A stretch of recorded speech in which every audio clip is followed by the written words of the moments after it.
pallid light filters its way through the rotting boughs. Let us press on. And welcome back to more Darkest Dungeon. This is episode 41, week 111, getting underway.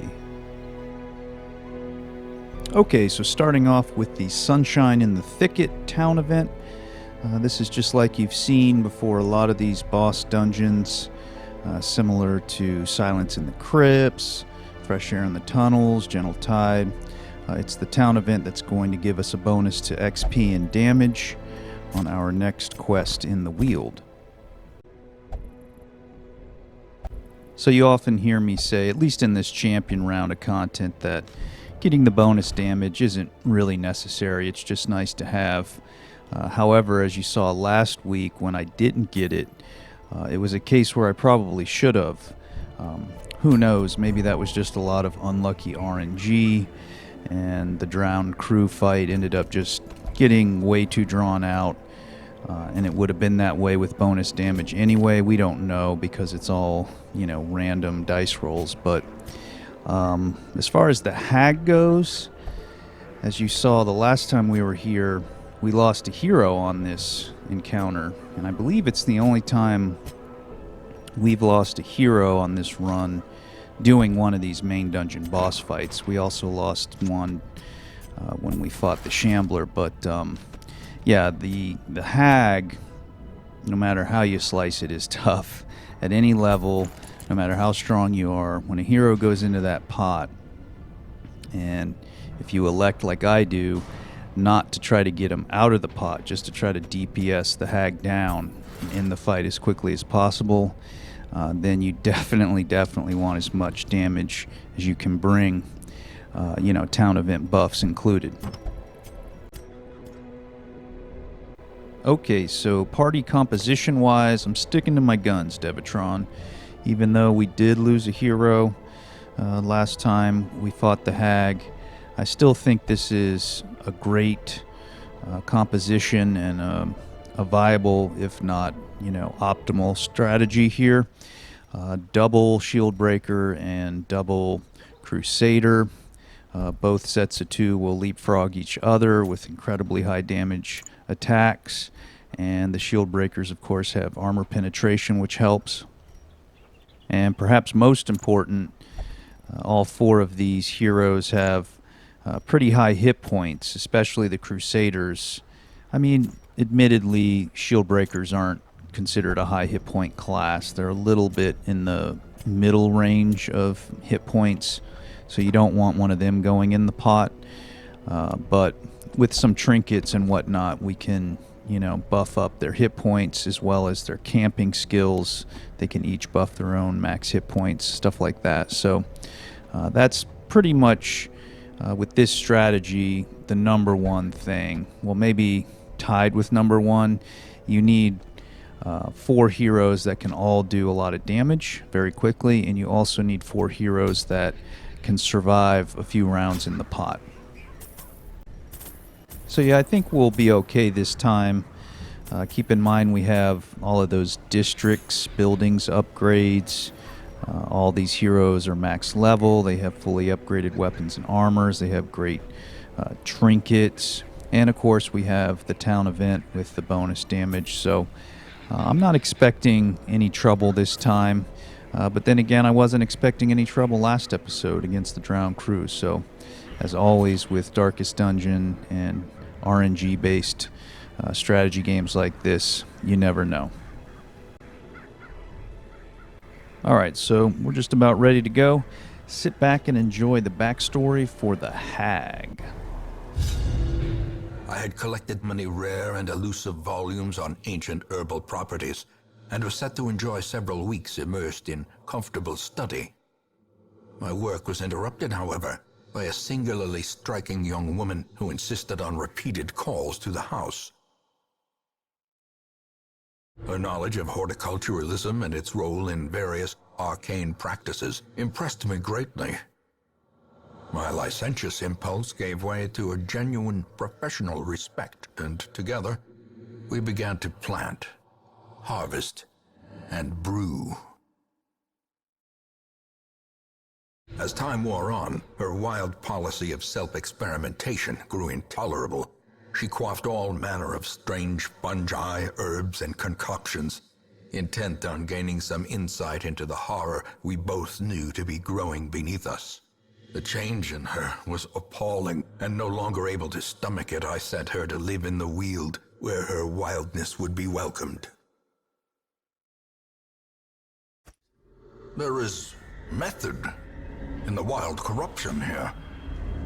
It bears a form both wretched and malevolent.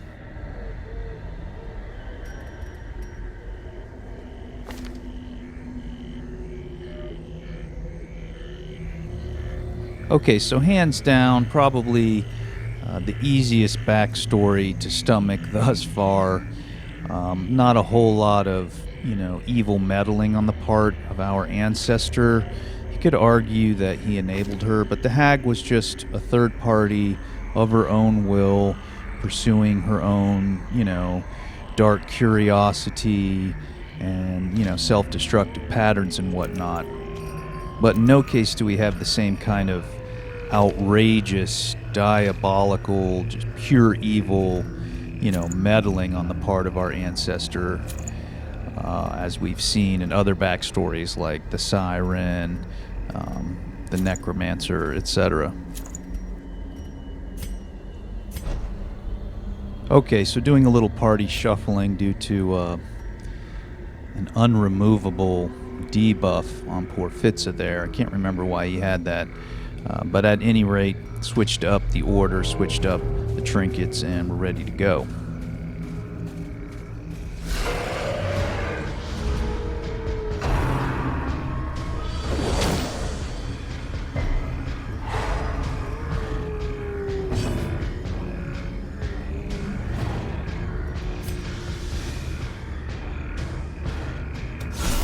Masterfully executed.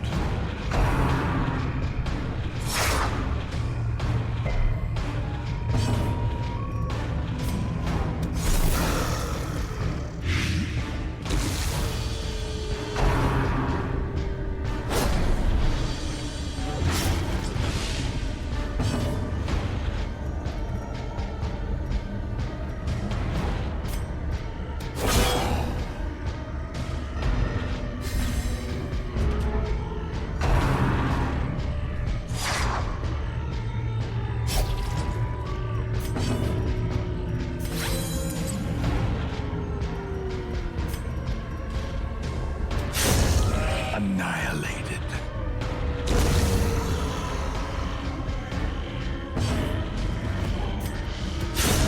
Decimated.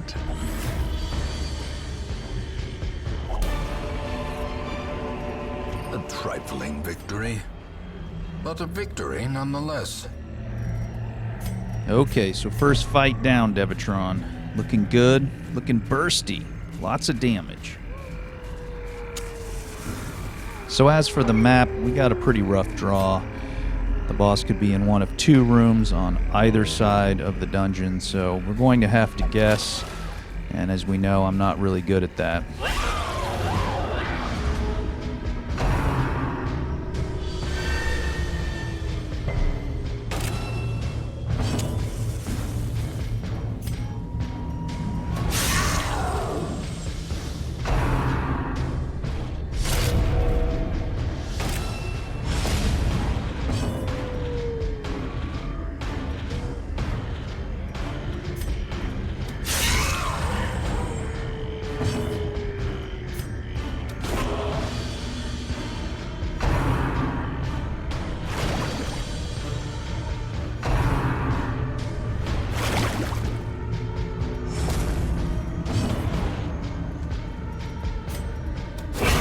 Formation is broken.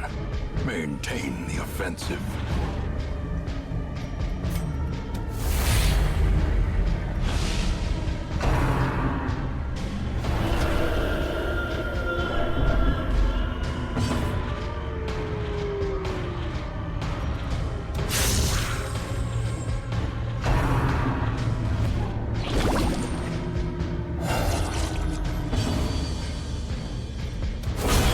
Disadvantage. Give them no quarter.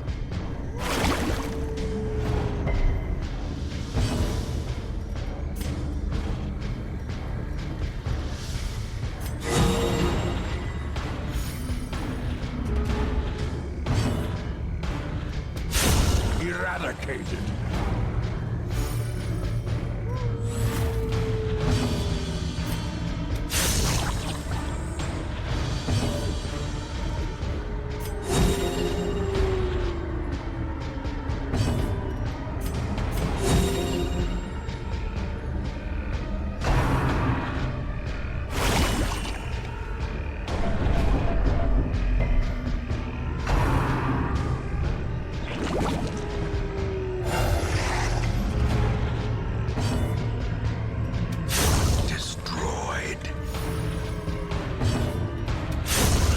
Obliterated.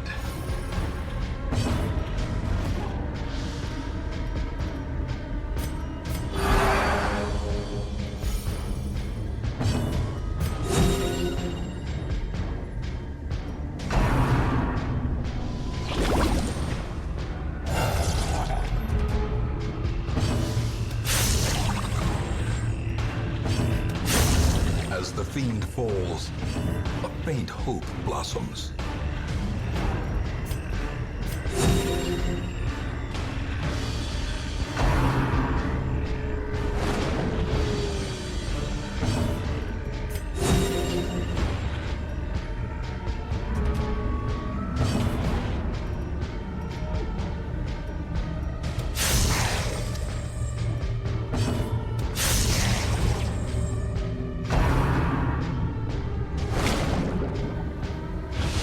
Confusion, nerves, and panic.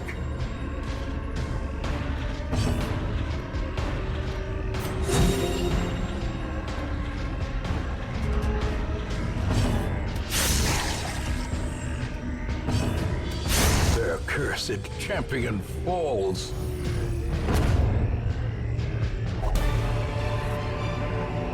Foolish horrors, brought low and driven into the mud. Okay, so a little bit of a rough fight there with those slimes continuing to spawn more and more slimes, but as you can see, we're good at damage. We're not good at healing and stress healing. In Radiance, may we find victory. Alright, so still no scouting. We're going to have to guess, and we're going right. Always go right, Devatron. That's the rule. Isn't it?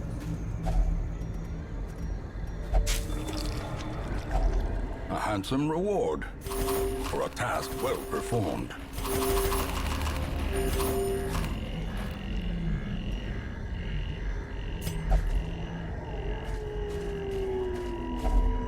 Nature herself, a victim to the spreading corruption, malformed with misintent.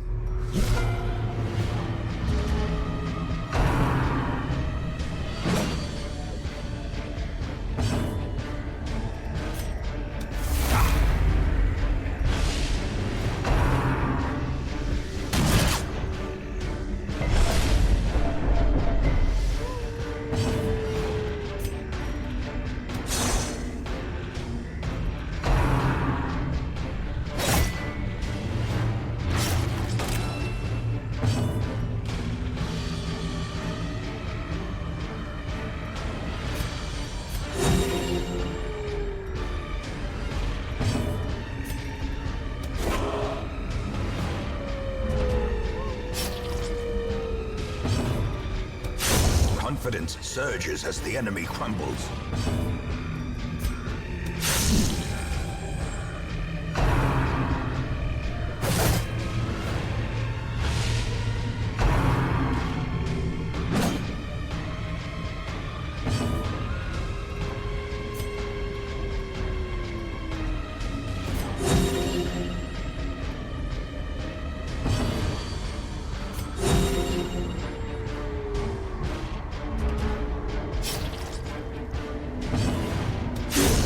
Continue the onslaught. Destroy them all.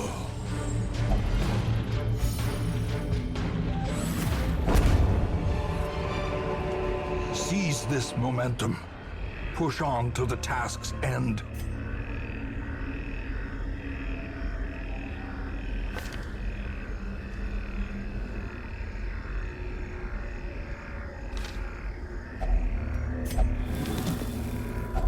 Wealth beyond measure, awarded to the brave and the foolhardy alike. Okay, so some much needed scouting. We still don't know if the boss is over here to the right. But a fun fact vis-a-vis the Weald, there was that awful stretch where we did, I think, 6 out of 7 episodes in the Weald when we were chasing down all those shield breaker journal entries and whatnot. And then I believe 5 of those were actually in a row. So that was pretty rough. But the nice thing is we haven't been back here in 10 episodes. So we've had a nice 10 episode break from the Weald. And I hope you're actually enjoying being back in here. I know that stretch was pretty insufferable, but it's just the way the order of the episode shook out.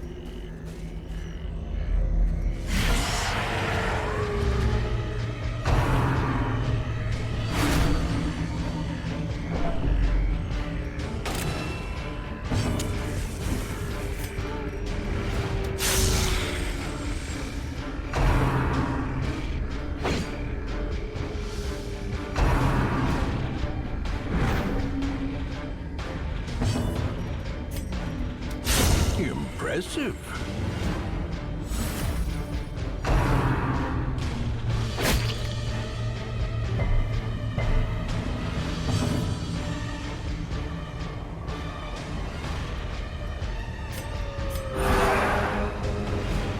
The match is struck.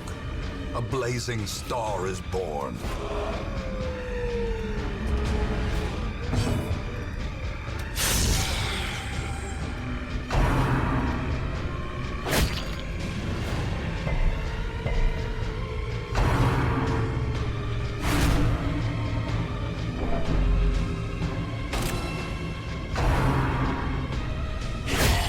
A dizzying blow to body and brain.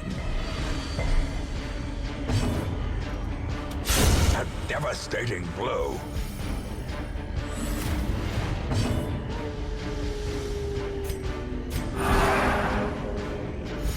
The way is lit. The path is clear. We require only the strength to follow it.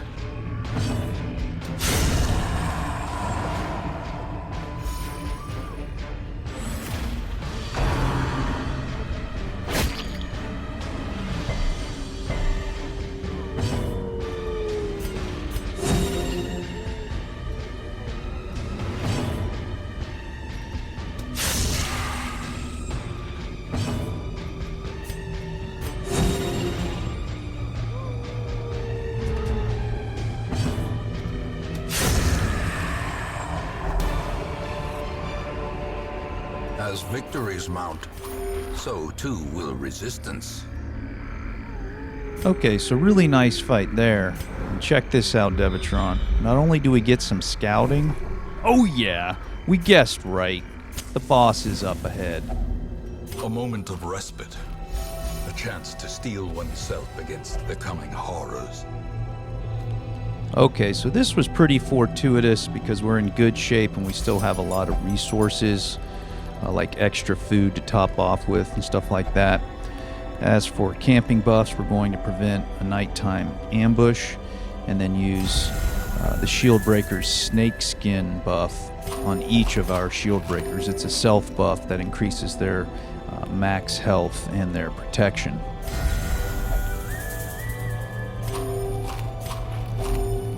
Now we have a couple respite points left. Unfortunately, there's nothing meaningful to spend those on. I believe I go ahead and use one of the Crusaders' Unshakable Leader self-buffs. It just decreases the amount of incoming stress for the next 4 battles by 25%. Again, it's not going to make a difference, but might as well try to use something since we have the points.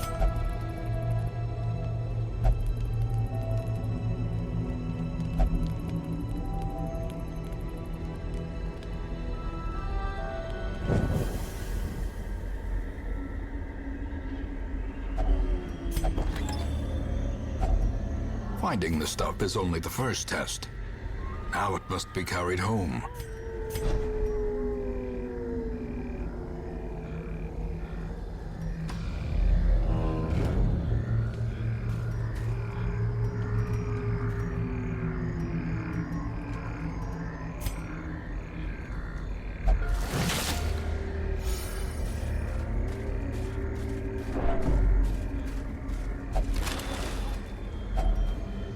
glittering gold, trinkets and baubles, paid for in blood. Okay, so here we are. Let's go ahead and get everybody topped off and buffed up.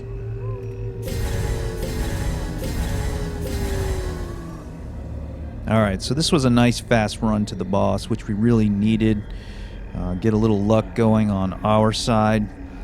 And let's face it, we owe this hag some pain. The last time we were here, she took one of our brothers in arms. And we're not here just to defeat the Hag Witch. We're here for revenge, Devatron.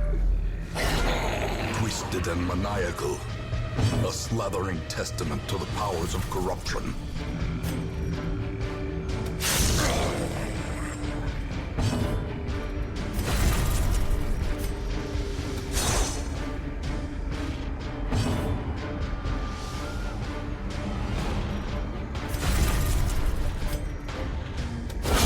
Well struck.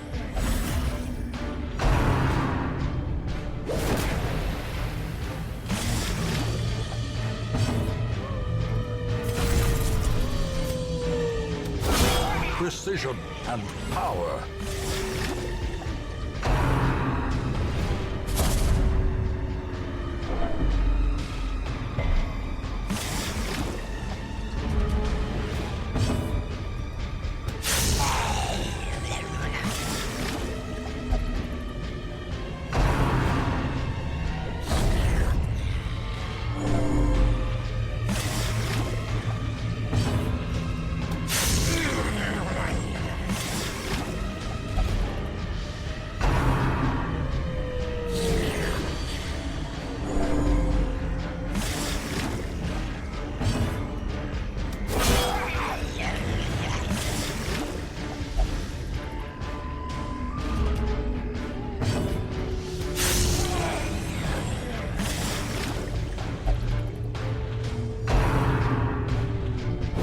Exposed to a killing blow.